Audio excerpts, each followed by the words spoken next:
Hello YouTube, bienvenue sur ma chaîne YouTube. Apprenons et partageons ensemble. On se retrouve aujourd'hui pour une nouvelle vidéo.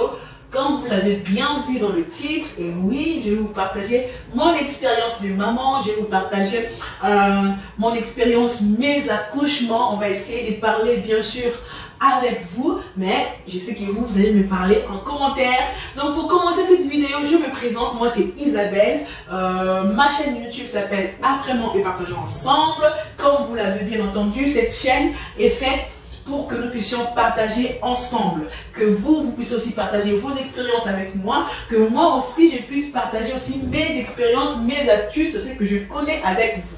Donc pour la vidéo d'aujourd'hui, on va parler d'accouchement. Oui, d'accouchement. Oui, c'est une grâce que nous recevons de la part de Dieu d'être maman, et j'ai voulu partager cette expérience avec vous qui me suivez. Même si tu n'es pas encore maman, sache-le que tu le deviendras à ton heure, bien sûr que tu deviendras maman. Donc je vais essayer de vous partager un peu mes accouchements, comment j'ai vécu, mon ressenti, en fait les attitudes de sages-femmes qui m'ont accueilli.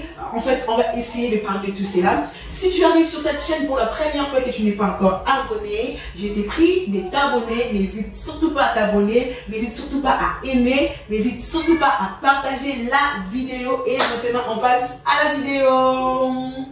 Donc voilà, comme vous le savez, je suis maman, j'ai 3 enfants et mon dernier vient juste de totaliser 1 an, là, au mois de juin, qui est le mois qui est passé. Donc en fait, pour commencer, en fait, de mes accouchements, moi je suis quelqu'un où pendant mes grossesses, vraiment, je suis très bien. Là, vraiment, je ne vais pas me plaindre parce que nous connaissons, chaque grossesse est différente. Voilà, chaque femme aussi est différente. On n'est pas pareil. Chacun porte sa grossesse de sa manière. Mais moi, Dieu m'a fait grâce.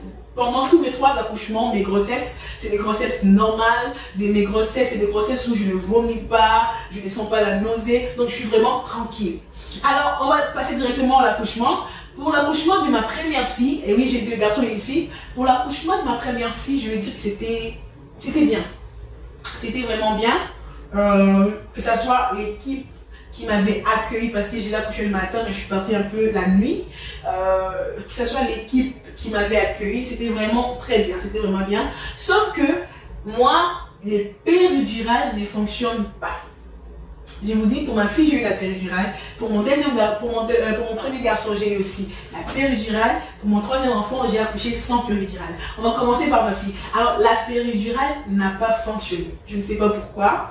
Je n'ai jamais eu d'explication jusqu'à jour d'aujourd'hui. Mais la péridurale n'a pas fonctionné. Donc, je sentais la douleur. Je le sentais tellement que j'étais pas du tout bien. Vous savez, quand on vous met la péridurale, tu es obligé d'être allongé. Et la douleur, en étant allongé, je vous dis, c'est juste catastrophique. Et j'étais là, je gémissais. Et du coup, à chaque fois que moi je pars accoucher, il y a toujours des stagiaires. Je ne sais pas pourquoi, il y a toujours des stagiaires. Bon, je me dis, si ils acceptent des stagiaires à ces niveaux-là, ça veut dire qu'ils ont aussi déjà avancé, ils connaissent un peu beaucoup de choses. Et la stagiaire vient, elle essaie de faire, elle essaie de me consulter, elle me dit, mais madame, et là je gémis. Et moi, elle me dit, mais madame, vous avez mal. Normalement, avec la péridurale, tu ne dois rien sentir. Tu dois rien sentir, tu sentiras, tu peux sentir des sensations, mais tu peux pas sentir la douleur. Et moi, je sentais la douleur. Je me dis, oui, j'ai très mal, j'ai la douleur. Moi, là, je sens comme si vous m'avez pas mis de la péridurale. Elle m'a dit, madame, c'est bizarre, normalement, lorsque vous avez la péridurale, c'est vrai que vous allez sentir quelque chose, mais vous ne devez pas sentir de la douleur. Là, elle essaie d'appeler l'anesthésiste, la personne. Et du coup, là, le monsieur, il vient, il essaie de me pincer un peu pour voir si j'ai la douleur, mais moi je dis j'ai la douleur. Je sais pas, il avait pris je crois une glace, quelque chose comme ça pour mettre sur ma peau pour que si je sens quelque chose ou pas. Et moi je lui ai dit je sens que tu as mis quelque chose, je sens que tu m'as pincé et tout. Et elle me dit madame, c'est bizarre, moi j'ai mis la péridurale et tout. Donc il ne pouvait rien faire et c'est à moi d'augmenter tout simplement les doses. Et je lui ai dit, je vais augmenter les doses. À la première vue, une chose qui n'a pas déjà marché, ça ne sert à rien d'augmenter les doses. Donc ce qui veut dire que j'ai accouché, moi je peux le dire entre guillemets sans péridurale. Parce qu'il faut savoir que la douleur que j'ai ressentie de mes 2 premiers accouchements n'est pas pareille avec mon 3e accouchement. Parce que là c'était vraiment vif. Sans péridurale, mais je vous dis sans péridurale, mais là vraiment c'était la vraie douleur. Mais le 2 autres c'était de la vraie douleur. modéré quand même parce qu'il y avait un peu, on va dire, un tout petit peu de la péridurale, mais voilà, avec une péridurale, normalement, je ne vais pas sentir de la douleur. Donc pour ma fille, c'est un accouchement qui était bien passé, qui s'est bien vraiment passé, je me dis qu'il s'est bien passé, vraiment très bien. Je n'ai pas eu de soucis au niveau de ça, je fais soucis vraiment. Par contre, pour mon fils, donc mon deuxième enfant, donc mon premier garçon, pour mon fils, la sage-femme qui m'a accueilli, elle était tout simplement désagréable. Parce que moi, mon fils, ça a été un déclenchement. On m'a déclenché l'accouchement parce que j'étais déjà arrivée à terme et il n'y avait pas de travail qui avait commencé. Et on avait déclenché l'accouchement, ce qui fait que je devais dormir la nuit à l'hôpital pour qu'on me le déclenche le lendemain.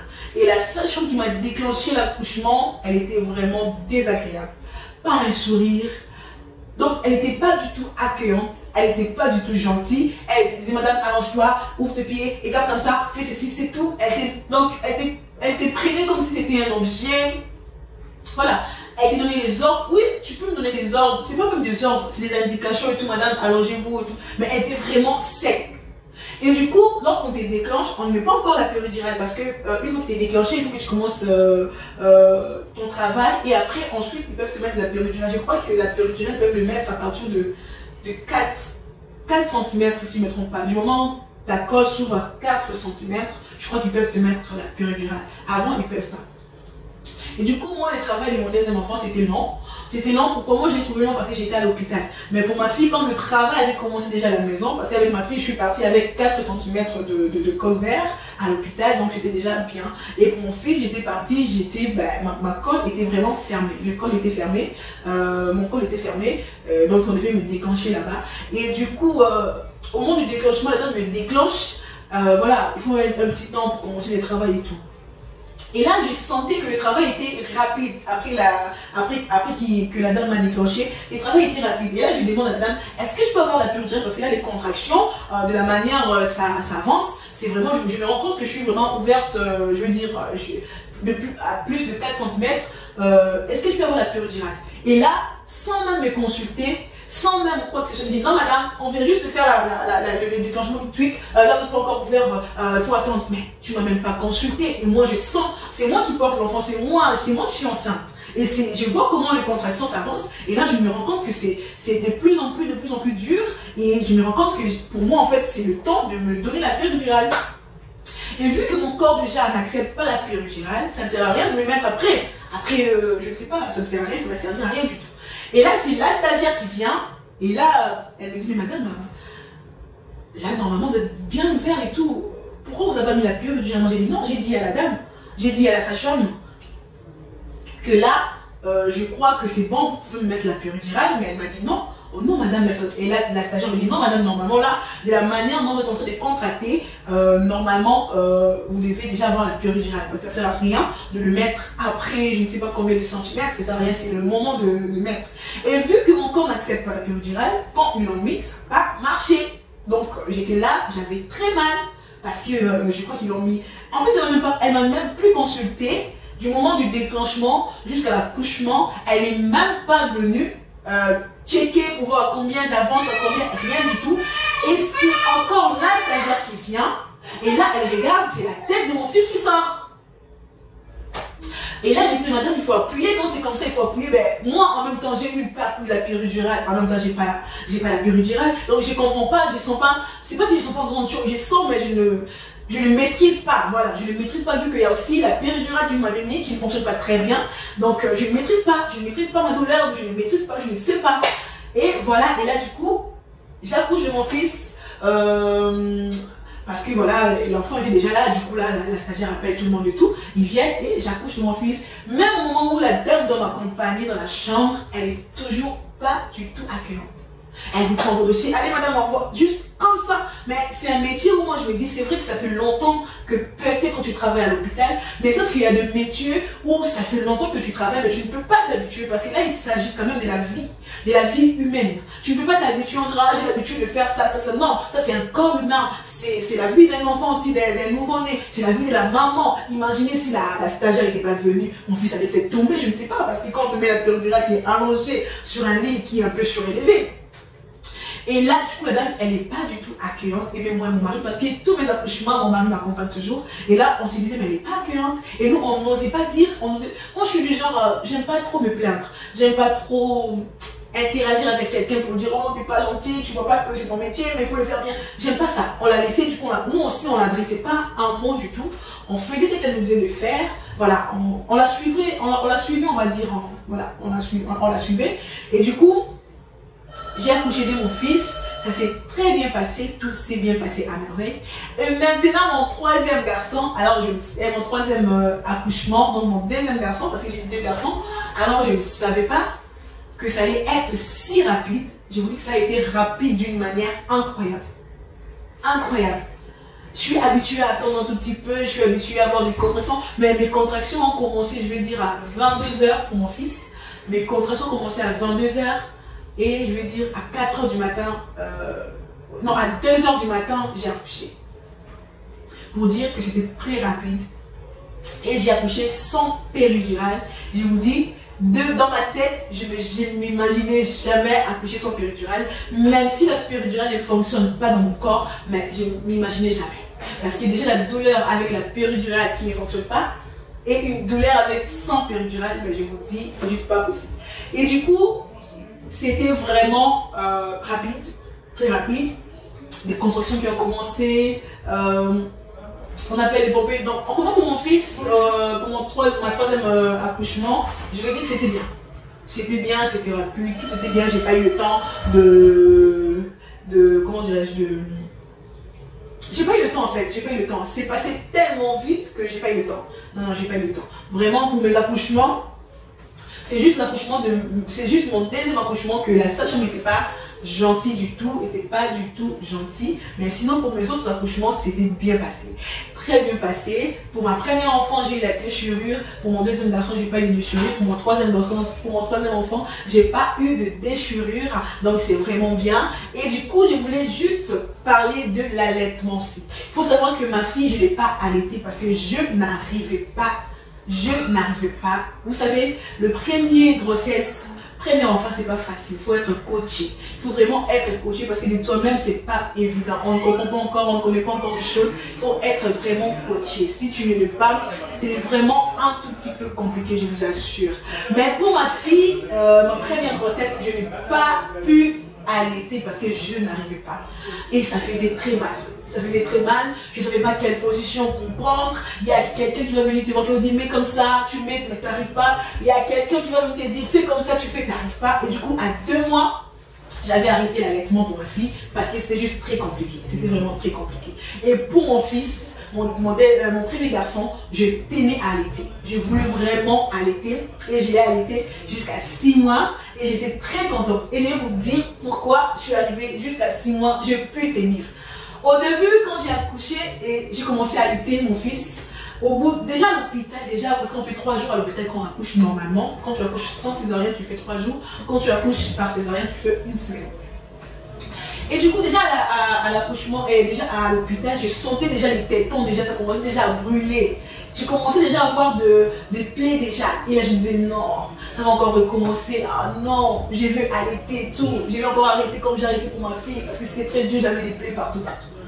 Et les gens me disaient non, mais c'est bon ton lait, tu tires un peu ton lait, tu mets, ça va cicatriser, mais c'était plus possible. Et je vous dis, j'ai failli perdre le téton, mais c'était plus possible. La plaie était tellement profonde. Quand mon fils s'est réveillé pour allaiter, je vous dis, j'ai tremblé du dedans de moi, j'avais tout mon être qui tremblait, j'avais peur, je disais mais non, je ne vais pas arrêter. Et une fois je me réveille, je craque. Je prends ma fille, je mets dans la poussette, je prends mon fils, je mets dans la poussette, je pars à la pharmacie. À l'époque, j'habitais encore quelque part. On avait juste la pharmacie était juste proche de moi. Et j'ai dit à la dame, s'il te plaît, donne-moi quelque chose pour l'allaitement. Parce que là, j'allaite mon fils et j'ai des plaies et je n'arrive plus. S'il te plaît, donne-moi quelque chose. Et la dame me dit, oui, je peux t'aider, j'ai un truc. Mais sauf que j'en ai plus en stock. T'es sérieuse? Moi, je veux quelque chose. Sinon, je ne sors pas d'ici parce que moi, je vais allaiter et je n'arrive pas. Oh oui, madame, mais ne t'inquiète pas, tu peux en trouver un peu partout. Elle m'a écrit le nom et elle m'a dit, mais c'est cher. Moi, je dis, je m'en fous. Je m'en fous, ça va coûter des millions. Du moment où je peux l'avoir, du moment où j'ai cette somme, je paierai. Et c'est vrai que ça coûte, bon, pas cher. Mais on va dire, pour un petit truc comme ça coûte un peu cher. Et donc du coup, je vais vous montrer, en fait, si tu es là, tu viens d'accoucher et tu veux allaiter ton enfant. Voici les secrets pour tenir et pour continuer ton allaitement. C'est des choses que j'ai utilisées pour mes 2 garçons. Vous savez, juste cette petite boîte, ça suffit. Hein. Ça suffit. Ça va vous tenir. Là, mon fils, il a 1 an. Je vais dire, je n'ai même pas utilisé la moitié. Parce que c'est vraiment efficace. Ça va, tu vois, je vais dire, on va dire 1 à 2 semaines. Tu vas voir que ça va être top. Je vais mettre la photo. Je mettrai bien vraiment la photo du produit. Donc, ça va être top de chez top. Et quand j'ai acheté ça, et c'est en plus très bien, tu n'es pas obligé de rincer. L'enfant peut t'aider dessus. Il n'y a pas de conséquences, il n'y a pas de conséquences derrière en fait. Il n'y en a pas derrière. Et du coup, quand j'ai acheté ça, laisse tomber. C'était juste un plaisir. Et du coup, au niveau de l'allaitement, c'est vraiment ton instinct maternel. La position que tu vas prendre. Je vais dire à quelqu'un, je vais donner un conseil à quelqu'un. Utilise ton instinct maternel. Utilise ça pour... utilise ton instinct maternel.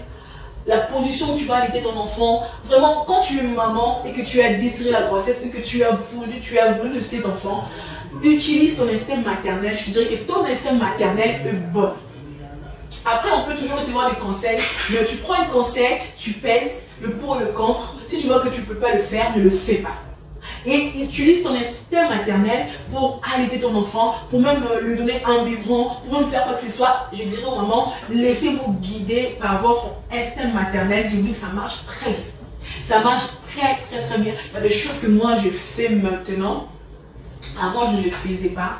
Il y a des choses que j'ai appris au cours de mes grossesses, au cours de mes accouchements. Ça m'a vraiment permis de grandir. Ça m'a permis d'avancer. Ça m'a permis de m'organiser. Et je voulais vous dire que on se retrouve à la prochaine vidéo. Si cette vidéo t'a plu, n'hésite pas à t'abonner. Si cette vidéo t'a plu, n'hésite pas à aimer. Si cette vidéo t'a plu, n'hésite pas à la partager. Et sur tous les moments, n'hésitez pas à me laisser en commentaire comment ça s'est passé vos accouchements, comment vous l'avez ressenti. Et moi, je me dis que mes 3 accouchements, même si la sage-femme n'était pas gentille, ce sont de beaux jours de ma vie. C'est des jours où je n'oublierai jamais. C'est des moments inoubliables. Et quand j'ai accouché de ma fille, j'ai vu ma fille, j'ai pleuré. Et de mes 2 garçons, j'ai pas pleuré. Hein. J'ai juste pleuré pour ma fille et je ne sais pas pourquoi. Ben, c'est là qu'on réalise que non, je suis maman. C'est là qu'on réalise que je viens de donner la vie. Et vraiment que Dieu fasse grâce à toutes les femmes qui désirent. Que l'Éternel vous accorde cette grâce de devenir maman, d'avoir des enfants en bonne santé, d'avoir des enfants sages et intelligents. On se retrouve à la prochaine vidéo. Bye.